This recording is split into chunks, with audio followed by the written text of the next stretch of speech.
I believed, Senator, that Mr. McCabe was not fully candid with me. He certainly wasn't forthcoming. In particular, Senator, with regard to Mr. Comey's memoranda of his interviews with the president and with regard to the FBI's suspicions about the president. That was former Deputy Attorney General Rod Rosenstein. Couldn't get out there quick enough, calling out the former FBI Director Andy McCabe over the Russia probe. McCabe quickly firing back, saying, quote, "Rosenstein's claims to have been misled by me or anyone else from the FBI are completely false."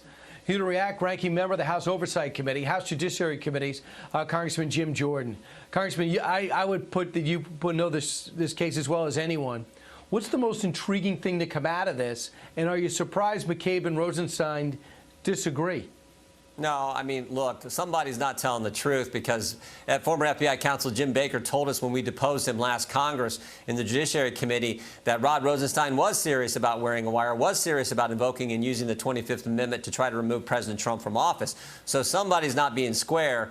And I guess maybe when you're engaged in this kind of wrongdoing, which happened at the upper levels of the FBI, maybe it's tough to keep your story straight. Maybe that's the key takeaway here. So somebody is not telling the truth. I think Senator Graham will get to the bottom of it when he starts bringing all these people in to the hearings that he's having.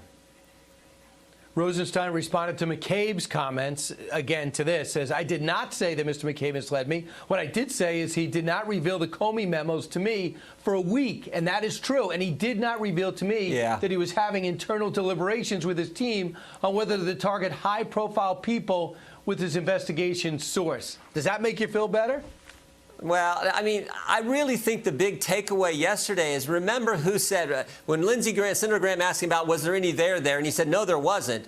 Remember who's saying this. This is Rod Rosenstein, the #2 guy at the Justice Department, the guy who at the time was acting Attorney General. Rod Rosenstein, the guy who signed the FISA application of renewal for Carter Page. Rod Rosenstein, the guy who named Bob Mueller as the special counsel. Rod Rosenstein, the guy who broadened the scope of the investigation. The guy who did all that now says there wasn't anything there. And that's been what we've been saying for 3 years. Now we're finally getting confirmation of that. So the top guy at the Justice Department is saying there wasn't anything there, but yet he signed the FISA, named Bob Mueller as special counsel, and broadened the scope of Mueller's investigation. For goodness sake, that's the main problem here. They did this when there was no evidence to support undertaking this investigation. In fact, when we deposed Jim Comey, after he was fired, he told us up until the day he was fired. So 10 months of investigation, July 31st, 2016 until May 9th, 2017, when he's fired. He said during that 10 months, he still didn't know if they had anything. In other words, they didn't have anything all that time,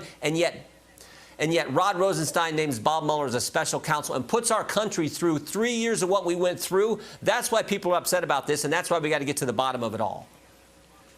Every request that Mueller had would give to Rosenstein, he'd say, no problem. Take it. Boom, no problem. It was as if he wasn't interested in finding out if there's a reason for a FISA report or if this witness should be called or not, or should this be halted. He said he knew by July of 2017 there was nothing there. Why wouldn't he just halt the investigation and stop the spigot? No. Great question. I think the reason is he was afraid.